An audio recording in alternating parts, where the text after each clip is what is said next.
Saya punya harapan di Jakarta ini banyak orang nggak punya lahan. Tentu banyak orang yang urban, perpindahan dari kampung ke kota, dia jiwa kampungnya masih ada, yang suka tanam-menanam. Nah, kalau dia menanam tentunya nggak ada lahan. Untuk pohon duren, pohon rambutan, pohon ini susah.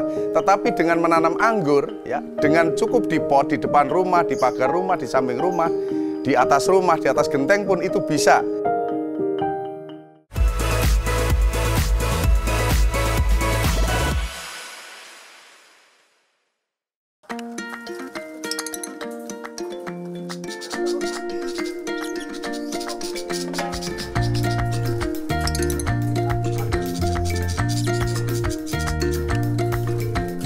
Saya menanam anggur udah 20 tahun yang lalu, tetapi saya mengenal anggur impor tahun 2018.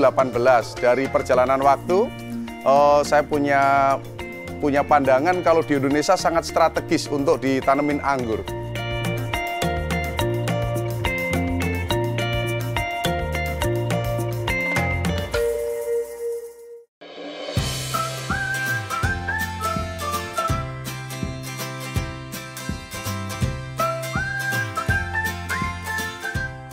Saya punya harapan di Jakarta ini banyak orang nggak punya lahan. Tentu banyak orang yang urban, perpindahan dari kampung ke kota, dia jiwa kampungnya masih ada, yang suka tanam-menanam. Nah, kalau dia menanam tentunya nggak ada lahan.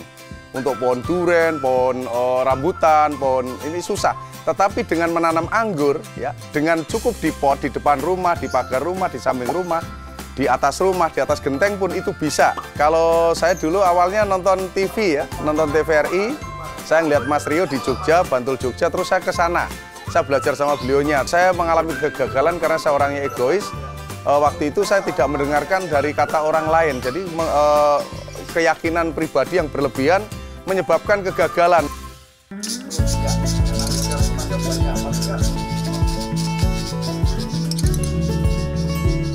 Ini kan tahun 2020 pandemi, orang banyak WFH, kerja dari rumah, work from home.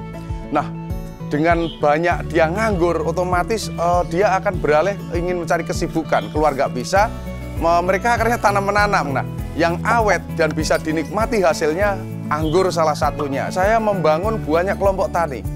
Yang saya jual bibit di sini karena memang permintaan terlalu tinggi, akhirnya saya membentuk kelompok-kelompok tani anggur di Jakarta maupun Jabodetabek. Dengan seperti itu kita memberikan lapangan pekerjaan. Bahkan salah satu kelompok tani itu punya penghasilan di atas 20 juta sebulan. Artinya benar-benar membantu, ya, di dalam keadaan pandemi, orang susah cari kerja, susah cari nafkah. Di anggur ini banyak manfaatnya. Saya selalu terbuka, kita setiap hari jam 11 sampai menjelang maghrib. Kita semua, biasanya di sini yang datang ibu-ibu, bapak-bapak. Jadi kita kirim bibitnya lewat jasa online, ya. Jadi kita kirim, bayarnya nanti setelah diterima. Jadi barang diterima baru ditransfer. Nah, dari uang-uang transfer itu kita kumpulkan, ya, kita sisihkan sebagian untuk gaji karyawan, ya, untuk membeli bibit yang baru, varietas yang baru gitu, untuk membeli media tanam, dan alhamdulillah selebihnya bisa ditabung, ya. Di masa pandemi bisa menabung itu udah super hebat. Mari kita wujudkan swasembada buah di Indonesia, khususnya buah anggur. Kita menganggurkan Indonesia, kita harus berani berubah.